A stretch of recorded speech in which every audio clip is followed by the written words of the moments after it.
Bidayatul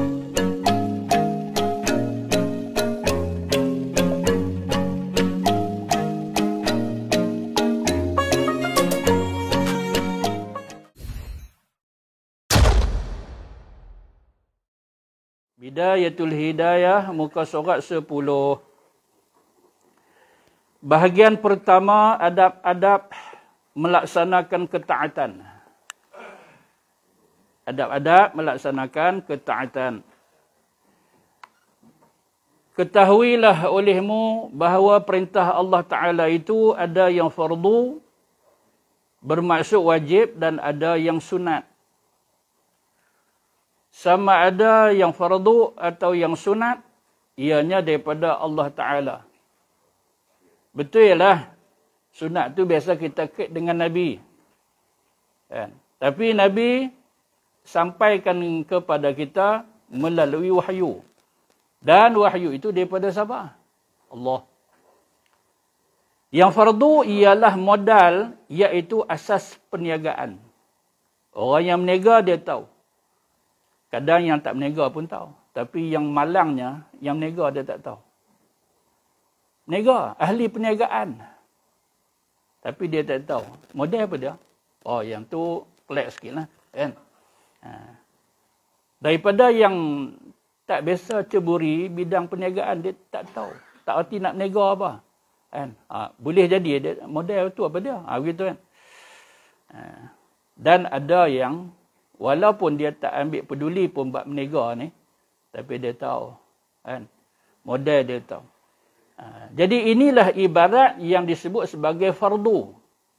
Ia merupakan modal bagi satu-satu perniagaan. Nak berniaga, mesti ada modal.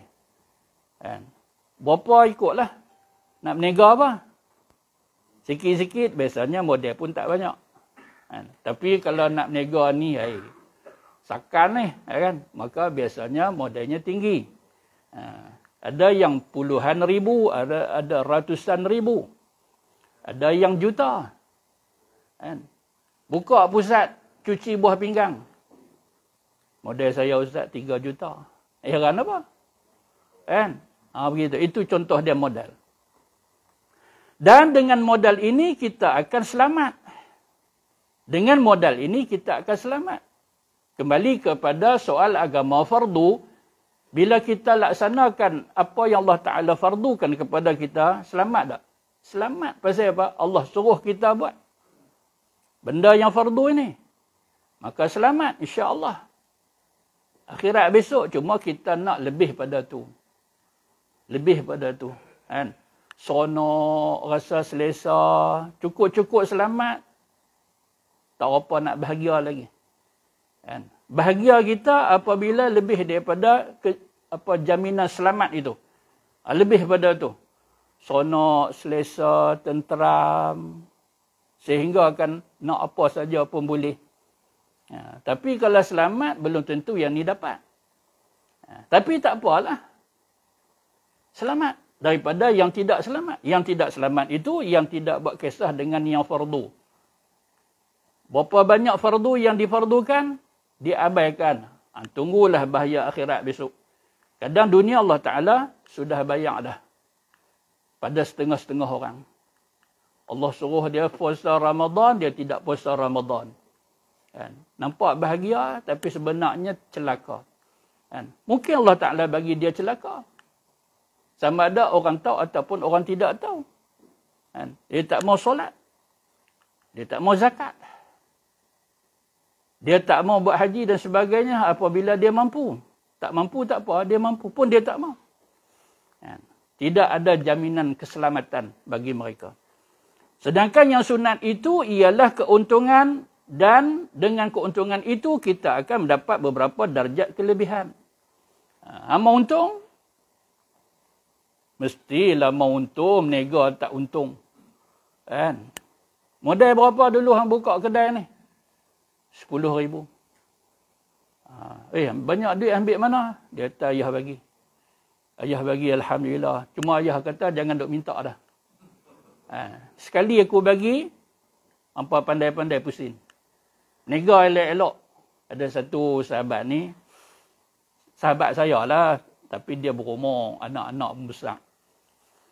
Dia kata, Ustaz, Alhamdulillah rezeki Allah bagi. Kan? Anak-anak saya, Ustaz, tak tahu berapa orang. Dia kata anak-anak seramai. Kan? Tiap-tiap seorang saya bagi modal kat mereka 10,000. Kan? 10,000, Ustaz. Tapi Alhamdulillah, Ustaz, mereka pandai pusing. Mereka pandai meniaga, Ustaz. Kan? Saya tanya balik, lepas pada saya bagi duk tak lama, saya tanya balik, ada yang kata dah masuk 15, 20, 30.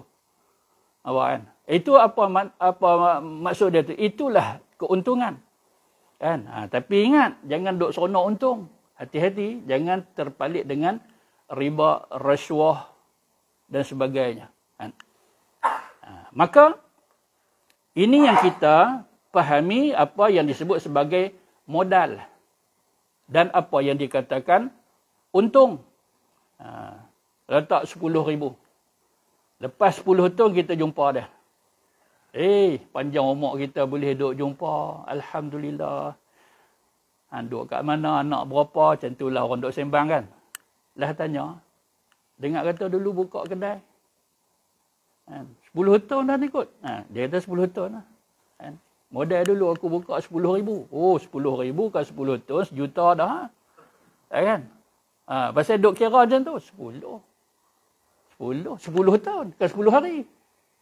10 tahun. Banyak dah masuk. Dia kata tak. Duk 10 tu juga. Duk 10 tu juga. Kan? Duk pusing-pusing modal tu. Tapi setengahnya bukan 10 tu. Bahkan lingkup tu. Hang banyak cawangan duk buka. Cawangan apa? Yang tu pun aku tutup. Tak ada lah. Hilang habis duit tu. Jadi, yang kita nak apa dia di sini, iaitu apabila kita ada modal dan kita nak untung. Maka, wajib bagi kita soal agama ini, buat sesuatu yang Allah Ta'ala fardukan, dan sunat-sunat jangan diabaikan. Kita buat. Kerana sunat itulah kita akan dapat keuntungan di sisi Allah Subhanahu Wa Ta'ala, berupa darjat kelebihan dan sebagainya. Rasulullah sallallahu alaihi wasallam bersabda, tuan-tuan yang dirahmati Allah sekalian, walaupun di bawah tu dia kata rawa ba'dhu al-Bukhari. Namun bila dilihat dalam kitab Bukhari tidak serupa. Tidak serupa. Ada ayat yang jatuh dan tak habis dan sebagainya. Oleh kerana itu saya tak membaca hadis dalam kitab ini. Saya baca yang saya ambil daripada Sahih Bukhari, daripada kitab asal dia nombor 6502, pada mukhtasar ringkasan kitab ni direngkas daripada kitab Imam Bukhari bernombor 2023. An Abi Hurairah radhiyallahu anhu qala Rasulullah sallallahu alaihi wasallam, inna Allah tabaraka wa ta'ala qala, man 'ada li waliyan faqad azantuhu bil harbi. Wa ma taqarraba ilayya 'abdi bi syai'in ahabba ilayya mimma aftaradtu 'alayhi. Wa ma yazalu 'abdi yataqarrabu ilayya bin nawafili hatta uhibbah. Fa idza ahbabtuhu kuntu sam'ahu alladhi yasma'u bih, wa basarahu alladhi yubsiru bih, wa yadahu allati yabtishu biha, wa rijlahu allati yamshi biha. Wa in sa'alani la u'tiyannah, wa la in ista'azani la u'izannah. Wa ma taraddadtu an syai'in ana fa'iluhu taraddudi an nafsil mu'min yakrahul maut wa ana akrahu masa'atah. Baik, apa artinya? Daripada sahabat Nabi yang masyhur, yang terkenal, yang hebat, iaitu Sayyidina Abu Hurairah radhiyallahu anhu, ia berkata, Rasulullah sallallahu alaihi wasallam bersabda, sesungguhnya Allah tabaraka wa taala berfirman, ini maksudnya hadis qudsi. Bila Nabi sebut, tiba Nabi kata Allah berfirman, ini nama dia bukan hadis nabawi biasa, ini hadis qudsi. Man 'ada li waliyan faqad azantuhu bil harbi. Barang siapa memusuhi wali aku, sesungguhnya aku mengumumkan perang kepadanya. Tak kita ulang. Tidaklah daripada hamba aku mendekati aku dengan sesuatu yang lebih aku sukai daripada hal-hal yang aku wajibkan kepadanya. Hamba aku tidak henti-henti mendekati aku dengan suatu yang dilakukan perkara-perkara sunat bin nawafili. Sehinggalah aku suka kepada dia. Jika aku telah suka kepada hamba tersebut, maka aku jadi pendengarannya yang ia guna mendengar. Aku jadi penglihatannya yang ia melihat. Aku menjadi tangannya yang ia menyentuh sesuatu. Dan aku menjadi kakinya yang ia berjalan dengannya. Dan jika ia meminta kepada aku, niscaya aku memberikannya. Dan jika ia minta perlindungan kepada aku, niscaya aku akan lindung dia. Wa in sa'alani la u'tiyannah, wa la in ista'azani la u'izannah. Wa ma taraddadtu an syai'in ana fa'iluhu taraddudi an nafsil mu'min. Aku tidak pernah ragu-ragu terhadap sesuatu yang aku kerjakan. Seperti keragu-raguanku terhadap pencabutan nyawa. Pencabutan nyawa seorang yang beriman. Yakrahul maut.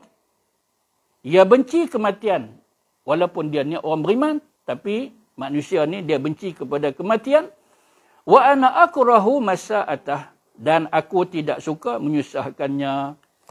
Demikian hadis riwayat Imam Al-Bukhari. Baik, tuan-tuan yang dirahmati Allah sekalian. Pada hadis qudsi ini, pertama kalau kita lihat atau kita kata sebagai iktibar hadis ini, di kalangan hamba Allah Ta'ala ada wali Allah. Okay, siapakah wali Allah Ta'ala itu? Wali Allah Ta'ala mereka yang Allah Ta'ala kasih. Kenapa Allah Ta'ala kasih kepada mereka? Kerana mereka ni benar-benar menjadi hamba Allah. Asasnya betul, akidahnya yang mantap. Proses menjadi insan mukmin itu proses yang cukup sempurna, asas taqwa dengan ilmu, dengan amalan. Setiap Allah Ta'ala suruh mereka buat, setiap Allah Ta'ala larang mereka tidak buat. Ini ciri-ciri seorang sebagai wali. Kerana itu kita lihat setengah kalangan ulama kita mendefinisikan wali itu sebagai apa dia? Iaitu seorang yang berilmu.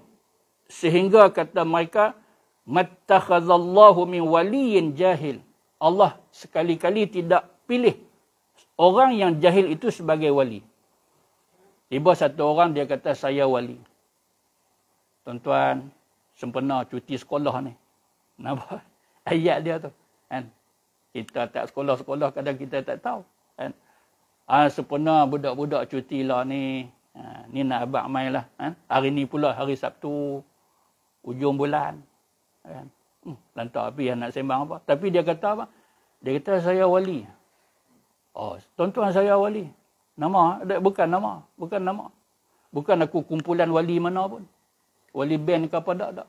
Kan? Tapi betul ya. Kan? Macam mereka dok kata wali Allah boleh meresap terbang apa tu aku. Kan? Allah. Cara cakap pun jahil dah. Kan? Allah Ta'ala tak pilih sebagai kekasih dia orang yang macam ni. Kan?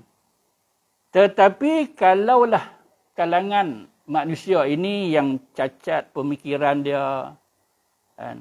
Lemah ingatan, Allah Ta'ala uji ketika hidup dia di dunia ini, kan? Allah tak kecam yang tu. Allah kecam orang yang ada pemikiran yang elok. Ngaji tak mau. Dia pilih bodoh daripada pandai. Yang ni memang Allah Ta'ala marah dan mereka ini bukan calon sebagai kekasih Allah Subhanahu wa Ta'ala. Mustahil seorang itu masuk orang yang jahil itu sebagai wali. Karena itu mereka sebut fala yakunul wali illa aliman. Hama jadikan wali Allah Ta'ala, Allah kasih ni. InsyaAllah, doa mustajab nak apa Allah bagi. Dia tak nak. Pertama sekali, mengaji sungguh-sungguh, supaya hang jadi alim. Ngaji sungguh-sungguh. Kalau tak boleh pun tak apa. Tak boleh nak jadi orang yang alim, yang pandai sangat pun tak apa. Janji tak putus mengaji.